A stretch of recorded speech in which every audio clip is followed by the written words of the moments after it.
Mesdames, Messieurs, bonjour. Mesdames, Messieurs, mes chers compatriotes, l'heure est grave, mais elle exige nous lucidité, dignité et fidélité à nos convictions et à nos valeurs les plus profondes. L'élection présidentielle du 12 avril a livré ses premiers résultats.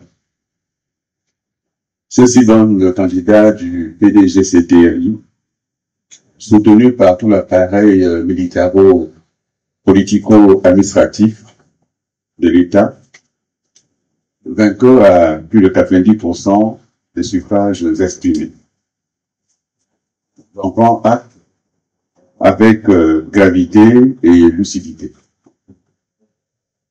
Le choix de la continuité l'a emporté sur celui de la rupture que nous prônions et que j'appelle de tous mes voeux pour notre pays. Ce choix de la continuité, je le respecte, même s'il ne saurait emporter mon adhésion. Faut-il féliciter une victoire arrachée dans des conditions aussi opaques et contestables? Ce d'autant plus que l'addition des suffrages exprimés attribués à chaque candidat donne un total de 95,18%, soit 4,82% de suffrages qui manqueraient au compteur, introduisant ainsi un doute légitime quant à la sincérité des chiffres avancés par le ministère de l'Intérieur. Ce gap, cette masse manquante de 4,82% suffit à elle seule à discréditer cette élection dont les scores soviétiques trahissent la compétition ridicule entre soutiens zélés voulant absolument plaire à leur maître. Certes, je n'ai pas gagné cette élection, mais le vainqueur désigné l'a-t-il vraiment emporté à la régulière? Et le score qui m'est attribué est-il sincère ou relève-t-il au contraire d'une stratégie visant à tenter de gêner toute possibilité de rebondir? La question reste ouverte. Mesdames et messieurs, jamais depuis mon entrée en politique, je n'ai été témoin d'un tel détournement de tous les moyens de l'État. Jamais je n'ai vu une telle orchestration du faux, une telle confiscation du vrai, à tous les niveaux. Les mécanismes du mensonge ont fonctionné comme une machine bien huilée. Bourrage d'urnes, suppression des suffrages des concurrents, privation des marges de manœuvre pour mes équipes, omniprésence d'un candidat soutenu par l'État, jusqu'à l'épuisement de la parole démocratique même. Ce que nous avons vécu le samedi 12 avril n'était pas une élection libre. C'était la réplique à l'identique de la mascarade référendaire. C'était surtout la mise en scène d'un pouvoir qui veut s'éterniser en usurpant les habits de la rupture, alors qu'il n'est que la résurgence empire du système que les militaires avaient annoncé anéantir le 30 août 2023, suscitant des scènes de liesse dans les rues de Libreville et d'ailleurs, par des Gabonaises et des Gabonais euphoriques. Que reste-t-il de ce prétendu esprit du 30 août 2023 après ce que nous venons de vivre? Depuis l'élaboration quasi secrète de la charte de la transition, à la tenue du dialogue national dit inclusif, en passant par l'adoption d'une nouvelle constitution hussarde et du nouveau code électoral, la ruse a prévalu sur l'intelligence et sur l'intérêt national. Le scrutin du 12 avril, tenu 4 mois avant le terme initialement fixé de la transition, a hélas suivi la même logique. Cependant, Le démocrate dans l'âme que je suis salue le climat d'apaisement dans lequel cette élection s'est déroulée, même si l'équité s'est trouvée malmenée par la disproportion des moyens entre un candidat menant campagne aux frais du contribuable et les autres devant se contenter de leurs ressources personnelles. C'est le lieu pour moi de remercier avec émotion et respect les milliers de femmes et d'hommes qui m'ont accordé leur suffrage, y compris dans les localités du Gabon et d'ailleurs où je n'ai pas pu me rendre.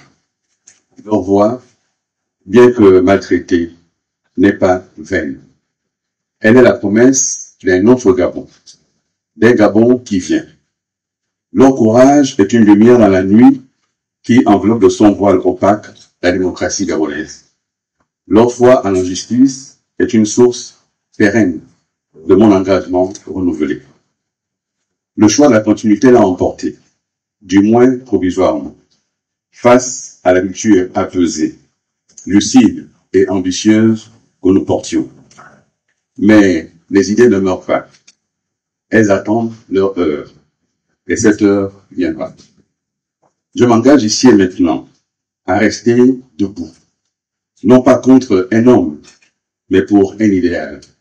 Celui d'un Gabon réellement démocratique, équitable, solidaire, décentralisé et réconcilié avec lui-même. À l'ensemble de mes compatriotes, y compris ceux qui ne partagent pas mes idées, j'adresse un appel solennel. Refusons la dérive absolutiste. Refusons la pensée unique. Refusons que la peur devienne la norme. Ensemble, préparons un retour à une démocratie véritable, où le pluralisme ne saura plus être un danger, mais une richesse. Ce combat dépasse ma personne. Il concerne l'âme de notre nation. Et pour cette âme, je continuerai à me battre. Que chacun garde foi en l'avenir, car le Gabon ne sera sauvé ni par un uniforme, ni par un slogan. Il le sera par la vérité, la justice et l'unité retrouvée. À cette jeunesse qui s'est mobilisée, ici comme au sein de la diaspora, je veux redire mon engagement à tenir la barre et à ne rien céder. Aux hommes et aux femmes qui m'ont accordé leur suffrage, je redis ma gratitude et ma détermination à continuer à promouvoir les idées que nous avons portées durant cette campagne électorale. À toutes les équipes de la plateforme Ensemble pour le Gabon et aux autres compatriotes qui nous ont rejoints, je renouvelle l'expression de ma profonde reconnaissance. Le sillon a été tracé et le signal d'une nouvelle espérance est là. À nous de continuer de travailler dans une forme qu'il restera à définir pour rallier le plus grand nombre de nos concitoyens à nos idées. Alors que des nuages sombres s'amoncellent à l'horizon quant à la trajectoire des finances publiques et un possible marasme économique dans notre pays, je veux espérer que le vainqueur déclaré du scrutin du 12 avril, à qui je souhaite bonne chance pour le Gabon, trouve enfin les ressorts indispensables pour répondre aux nombreuses attentes sociales de nos compatriotes. Que Dieu veille sur notre pays, que vive la République, que vive libre et debout le Gabon immortel, notre patrie chérie. Je vous remercie.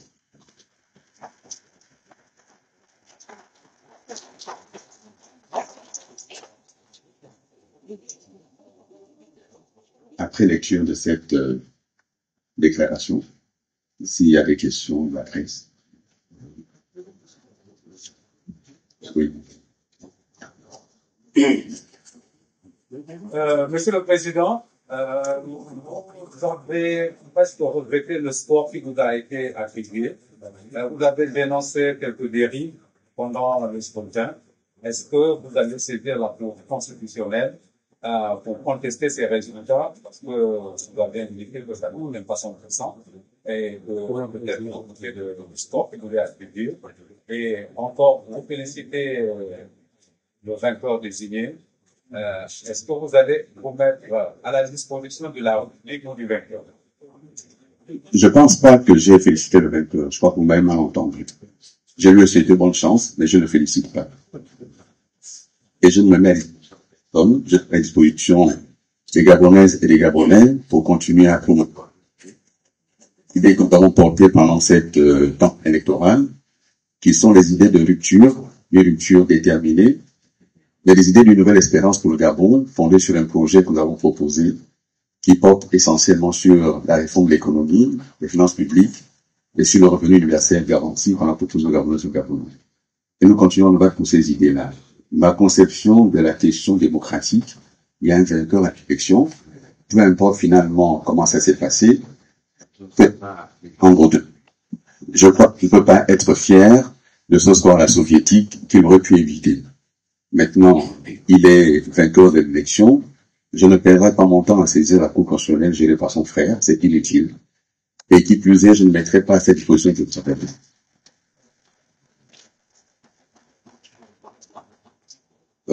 Pardon. Je ne conteste pas le chiffre, je conteste l'ensemble des suffrages. Et j'indique qu'il y a des suffrages qui manquent.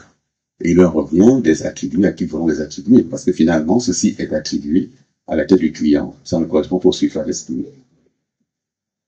Oui.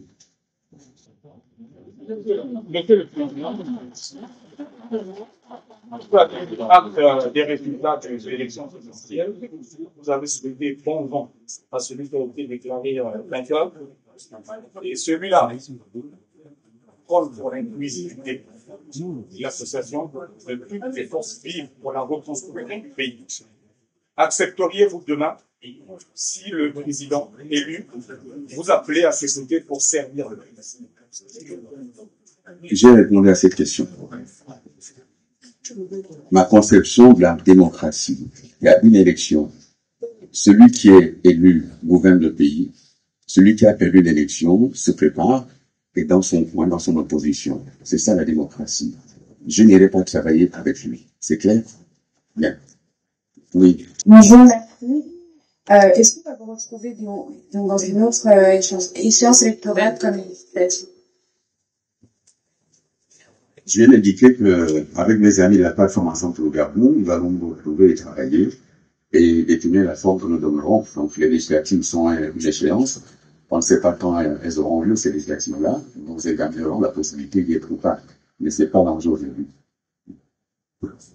Monsieur le Premier ministre, vous avez dit... Je suis le directeur de la rédaction de Gabon Revue. Monsieur le Président, vous avez dit tout à l'heure que vous n'allez pas saisir la haute juridiction pour un recours, mais vous avez tout de même dit le choix de la continuité l'a emporté, du moins provisoirement. Qu'est-ce que cela veut dire? Cela veut dire que c'est un système qui est en place et que les militaires avaient prétendu mettre un terme à ce système-là. Et on voit que ce système se reconstitue avec les mêmes personnes, les mêmes fonctions, y compris dans la foule électorale.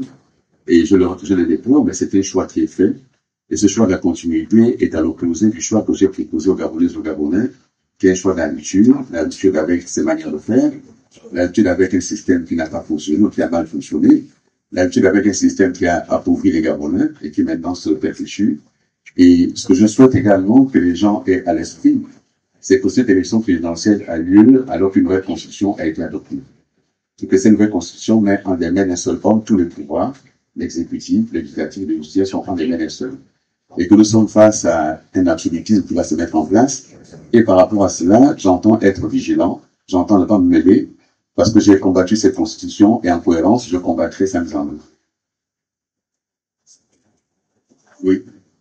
Bonjour, monsieur le Président, je suis Alain Rebecca, pour la rédaction d'Info sur les télévisions. Alors, ma question est la suivante. Vous entriez à à cette élection présidentielle avec un combat, avec une cause, celui vous opposez à ces Gabonais qui pensaient que vous n'étiez pas la personne la bienvenue pour prôner la culture. Et là, vous sortez de là avec un pourcentage de 3,85%.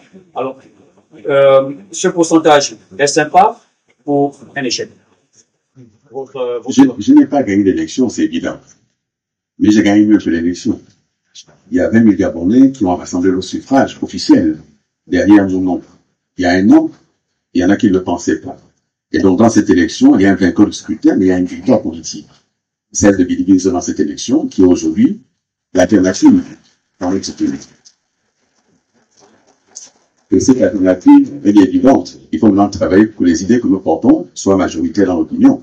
elle commence à l'être. Il faut continuer à travailler pour que les Gabonais sortent des haines qui ont été inculquées, sortent des peurs qui ont été inculquées, et regardent la réalité en face. Et la réalité nous attend dans quelques semaines, avec une situation des finances publiques qui est catastrophique, avec une crise économique qui menace à nos portes. Il va falloir que les nouvelles autorités tous les ressources suffisants pour répondre aux attentes nombreuses des Gabonaises et des Gabonais.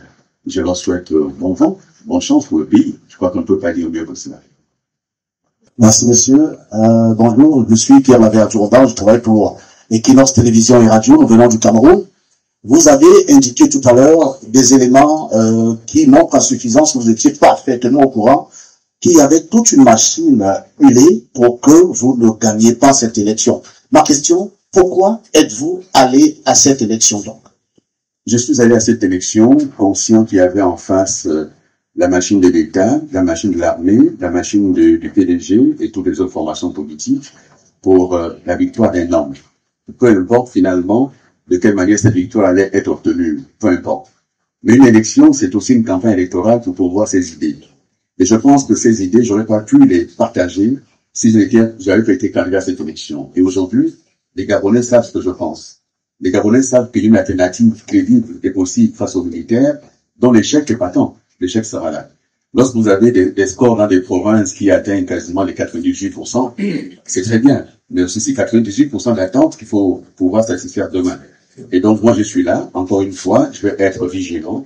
Je vais être aux côtés des Gabonais et si je n'avais pas été candidat à cette élection, j'aurais continué à être aux yeux des uns des autres l'ancien ministre d'Adi Congo. Le 12 avril est un aboutissement pour certains, mais c'est un nouveau départ pour d'autres et pour moi en particulier. Désormais, ce n'est plus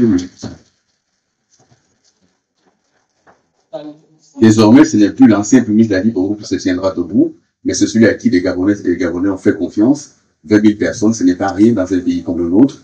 Et ces 20 000 personnes, je leur dis merci beaucoup. Et à partir de ce suffrage, nous devons bâtir quelque chose pour demain. Et donc, nous sommes prêts pour le Gabon de demain. Bien. Merci, mesdames et messieurs, d'avoir été là. Et c'est ce que je voulais dire aujourd'hui. Bon courage, bon vent, et puis le Gabon nous regarde et nous attend. À bientôt.